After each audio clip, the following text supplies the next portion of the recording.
Young people are the ones without college education. They are 62% of the labor force, and they are the majority of the people who have suffered from this mechanism. The consequence of that was that for 40, 50 years, real wages didn't really rise very much. Good quality jobs disappeared. Opportunities for future growth and moving to the middle class were closed. That is mostly young people who suffered from that. It doesn't matter how much hustle or grind they do, they still find themselves with zero leverage to negotiate an actual living wage, to get on the property ladder. There's such a wall up against them. What's your advice for those people? That's a very interesting question. I'm not sure that I have an advice for them.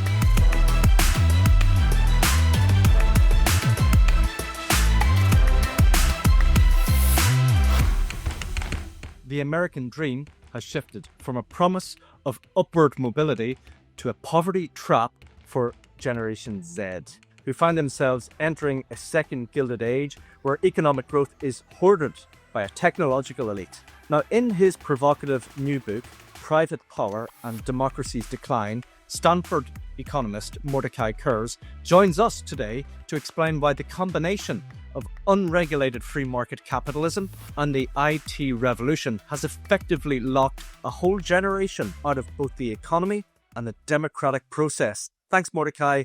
It's been a long time coming, but I'm so glad you could join us. It's my pleasure. I'm happy to be here. Now, Mordecai, let's get stuck in. Now, in your book, that you're arguing here that the IT revolution has effectively combined the 1980s style deregulation and created this sort of techno-winner-takes-all economy. And so for like our Gen Z or Gen Z audience out there, they're living in Trump's America and they feel poor and locked out effectively. Can you explain how has this specific intersection between tech and policy deregulation, how has it like physically stripped them of their economic agency and also their political agency? There are several factors combining. The one side is the policy allowed the creation of powerful monopolies across the country in the United States and across the world also. Secondly, globalization moved the good jobs, away to foreign countries, and import competition removed some of the good quality jobs in the United States. Then technology stripped young people without college education because the computer removed the advantage of that the blue collar workers had on the assembly line, because all repetitive jobs will be replaced by robots. As a consequence of that, very large number of high quality jobs disappeared. Finally, the policy insisted that each person is fully responsible for his destiny. Therefore, there would be no help coming from the government. The consequence of that was the loss of jobs abroad, the loss of good jobs domestically, and technology that left them without opportunities. Okay, so the combination of the two is creating like the perfect storm for a very unequal and a future without a lot of opportunities, especially for young people. Young people are the ones without college education. They are 62% of the labor force, and they are the majority of the people who have suffered from this mechanism. The consequence of that was that for 40, 50 years, real wages didn't really rise very much. Good quality jobs disappeared. Opportunities for future growth and moving to the middle class were closed. That is mostly young people who suffered from that. Okay, let's look at the whole, like, draw back, get a really broad perspective on this. And could you tell me who benefits the most from this combination of the IT revolution? Educated people with college education, because they were able to incorporate the computer into their work, and the computer became an important aid in the development of skilled workers. So skilled workers gained and workers without college education lost, creating a social division between the educated and the uneducated. But would you say that for those people with college degrees and are very computer savvy, would you say that, I suppose, the grim reaper of artificial intelligence is also coming for those jobs as well? Yes. Now, this is a new era. We're talking about the past 50 years. The future is changed because now the future creates a new situation where under AI, there will be virtually everybody is now subject to job replacement, and across the field, particularly the more educated and the more technically skilled. Yes, but on the other hand, there are opportunities at AI that depend upon policy. It depends how policy will direct the use of the creation of AI. In other words, there are many different designs that AI can go. We don't know how AI will go in the future. And the question is how the future will be in terms of the creation, the created technology. Okay, well, I suppose if we look at Trump's inauguration and the tech barons that were standing behind him, like Jeff Bezos and Mark Zuckerberg and Elon Musk, like, I suppose then we already kind of know how he is being lobbied, how he is being influenced. And I'd like to ask you this question. Look, if you're a young person at the moment in the United States, regardless of whether, I don't know, you've got a bachelor's degree or you don't, I suppose it doesn't matter how much hustle or grind they do, they still find themselves with zero leverage to negotiate an actual living wage, to get on the property ladder. There's such a wall up against them. What's your advice for those people? That's a very interesting question. I'm not sure that I have an advice for them, but the most important advice I can give them is join the democratic forces, because democracy will be the only mechanism by which we can get society to control technology. We must have, the only future they have is for technology to be changed. And let me explain that point because it's crucial. It's crucial to your question. Think about what kind of technology will change the future of medicine. You can have a robot that if you are ill, you go and talk to the robot. The robot hears your story. The robot gives you a prescription and sends you to the pharmacy. You didn't see a doctor. The robot replaced the doctor. No, there's no doctor. The doctor is out of job. But you can have another technology that means there's no robot. There's a machine that helps the nurse, so that suddenly the nurse becomes very knowledgeable because it has an AI piece of equipment. Now the nurse with the AI have increased productivity. There's upskilling of the nurse. Now the nurse with the AI sees the patients. The doctor has more time now to deal with the more difficult patients who are more ill. So the doctor's efficiency is increasing. So notice in the second design, there's more jobs for everybody because you design the AI in such a way that it's helpful for workers. It's helpful the young people, give them opportunities, upskills them. So the future is how to use the technology to upskill people. That creates more jobs instead of having the machines replace people. So this is why I'm saying join democratic forces, vote for more democracy so democracy takes over. That's my advice. You used an interesting phrase at the beginning of the conversation about the workforce that are without a college degree. They were kind of the sacrificial lamb, so to speak, of this the necessary adjustment that needed to be brought in by since the Reagan administration, I suppose. So is the current political upheaval, is that the inevitable result of a generation of workers realizing that they had to be sacrificed to allow this information technology to even happen in the first place? Yes, it is unfortunately the case that happened to be the case, because under that policy, you remember, as I explained, technology worked against young people, and society said, whatever happens to you, it's your responsibility because you're on your own. We're not going to help you. And in between them, there's nothing left. There's no opportunity left.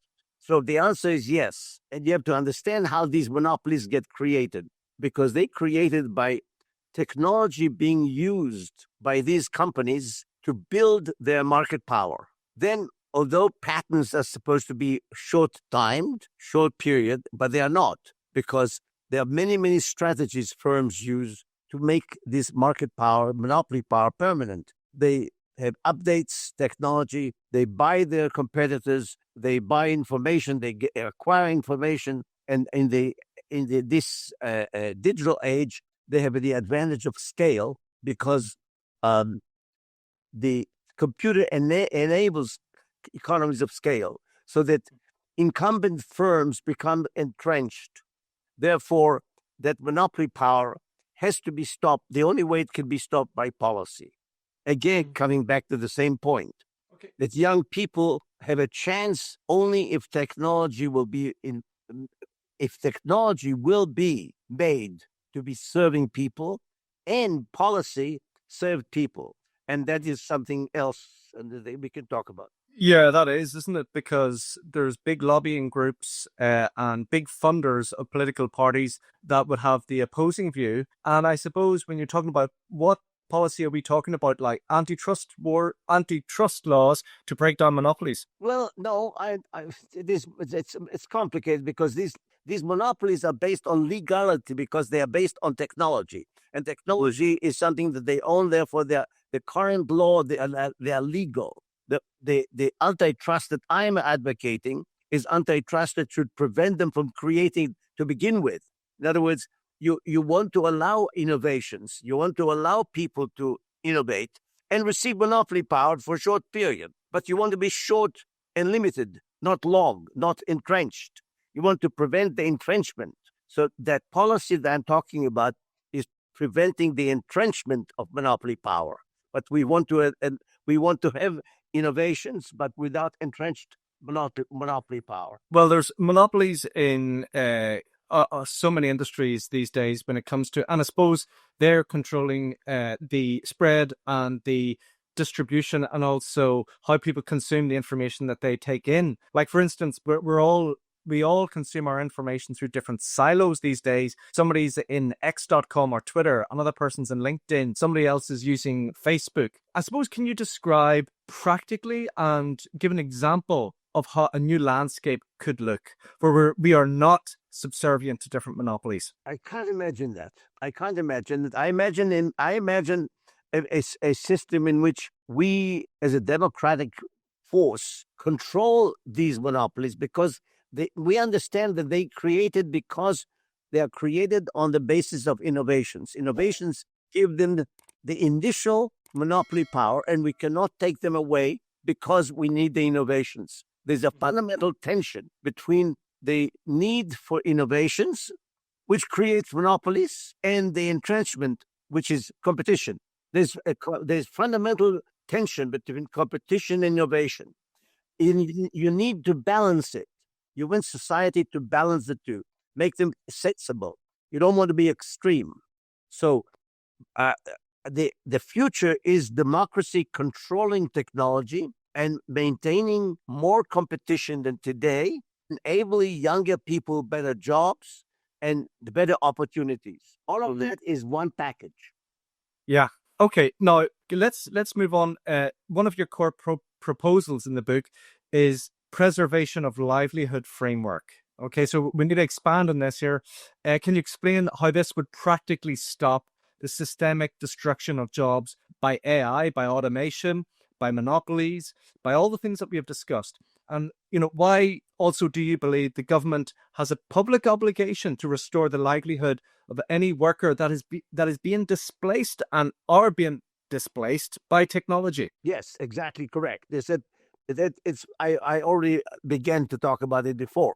So component number one of the livelihood method policy is technology being not controlled, but at least subject to policy choice. So the policy will try to create good quality job.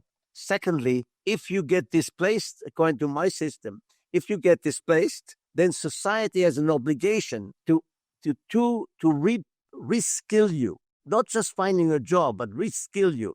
In other words, first of all, have some assessment of what skill you're capable of doing, then putting you through training, paying living costs maybe for a year, maybe paying your wages for a year, paying medical cost, child-bearing cost, living expenses, moving expenses, whatever it takes to place you in a job, and then at the end, because you're a new person who's been reskilled, give you a 20% subsidy on your wage, which means if the wage is said $30, the employer pays only $24 and the government pays $6 for 1 year. This is to encourage you to get started well. So the idea is to enable people to live while being reskilled. And you ask me whether there's enough money. There's trillions of dollars of money lying around untaxed today. So don't ask me where the money comes from. No, like I'm 100% with you on that one. The money is just pooled and locked away. The money is entrenched, as you used the word entrenched a lot.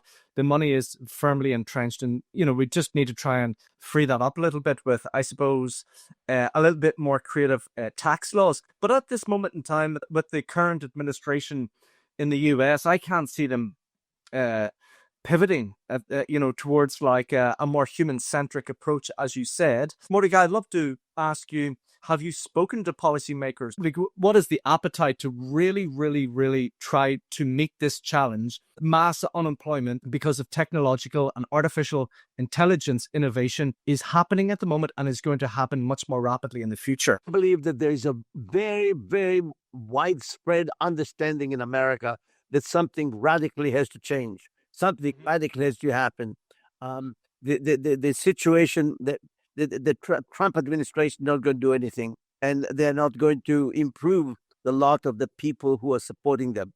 Don't forget, the MAGA is consists of 1/3 of a good portion of MAGA are people who lost their jobs between 1980 and 2010, and young people also were attracted to MAGA with the idea that MAGA will bring in the change, but MAGA will bring no change at all.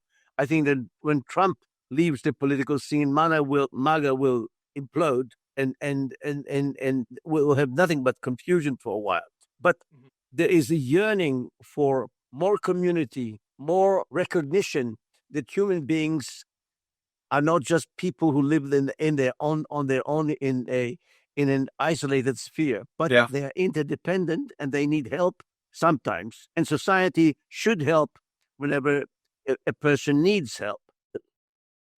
I think that recognition exists today, and I think that American society is ready for a change. Now, I don't think that the change that I'm talking about will happen within the next 2 or 3 years, but change will start sometime soon, and you can see it already. You can see it in many, many aspects of American life, and I believe that there are enough forces today to cause change.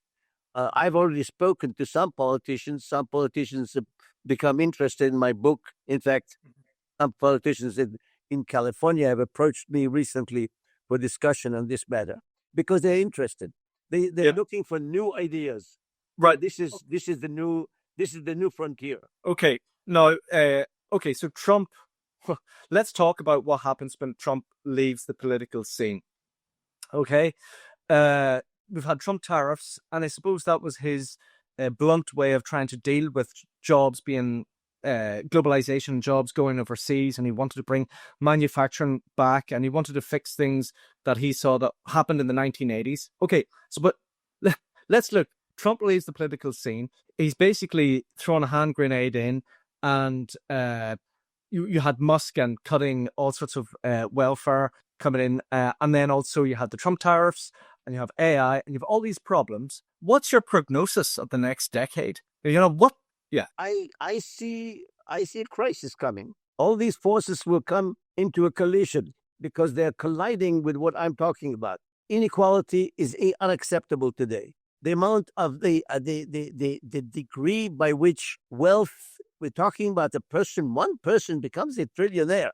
This is incredible. Mm-hmm. There's so much power in the hands of individuals, and there are so many concentration of private power in America that this cannot continue. Now, it's possible. It's possible that I'm wrong, and America is headed to a non-democratic future. But I don't believe that. I think that America will come back to democracy, and the democracy will have to crush some of that private power. Right, totally. Like on a scale from 0 to 10, how precarious and how fragile is the American democratic experiment that started in 1776 at this moment in time on a scale from 0 to 10? I think it's not as fragile as it looks. I would say that it's fragile, but 6. But 6. Some people would put it at 2. I think it's a 6. And the answer for it is this. 1928 is the years in which the wealth inequality in America was the highest in history up to that time, 1928. By 1936, all democratic forces took over. What we saw is an ocean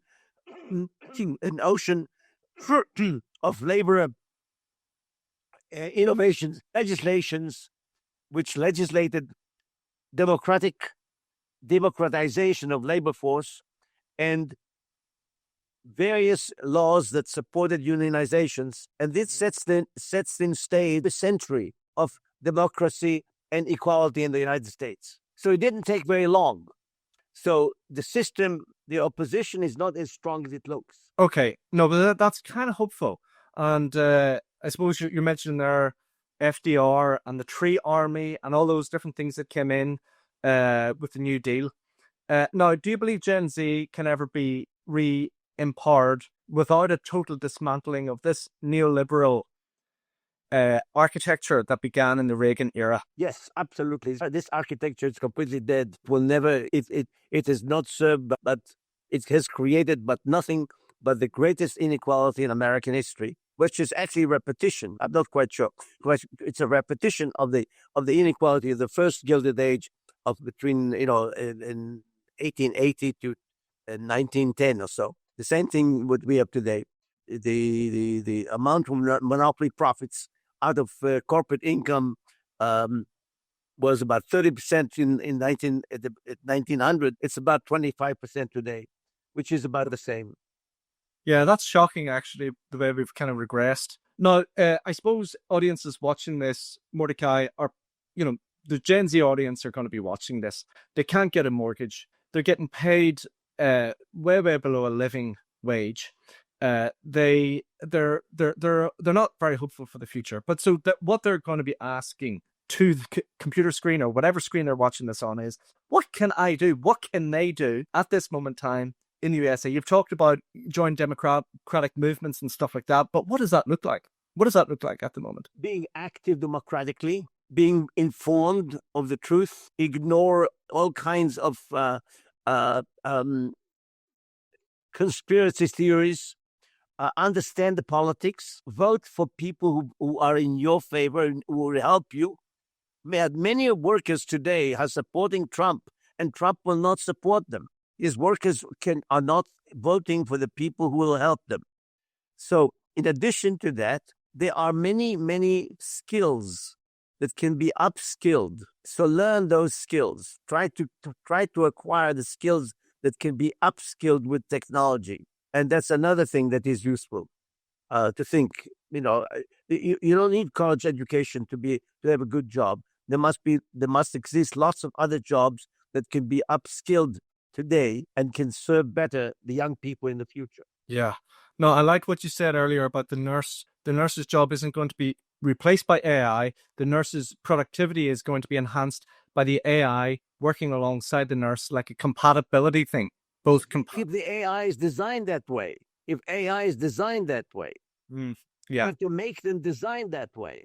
Okay, let's look at I know you've been talking a long time and you're a busy man, but finally, let's look at what the policy is at this moment in time and which companies are, I suppose, trying to be progressive. Let me give you an example. Anthropic decided not to work with the US military when it comes to AI services. Yes. Anthropic, their idea is to be human-centric and stuff like that. Are there any companies out there that you see are being progressive and are being human-centric in their approach? Unfortunately, I cannot mention any one of the big ones. I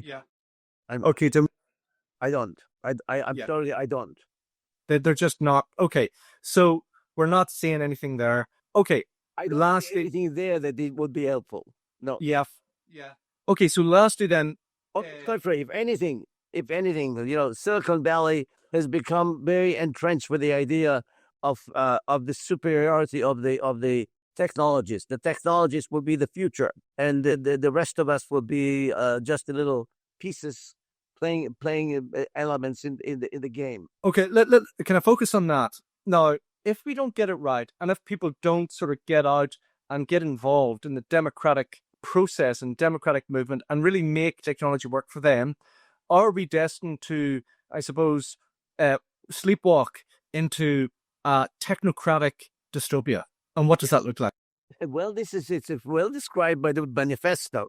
You can read it on the web page in Silicon Valley. This is a future in which machines produce everything at no cost and humans at no value. And the world is dominated by technologists. Technologists being the superhumans, and the rest of us are just being little cogs in the screws in a big machine. But we play no role whatsoever. So this is a very non-democratic, black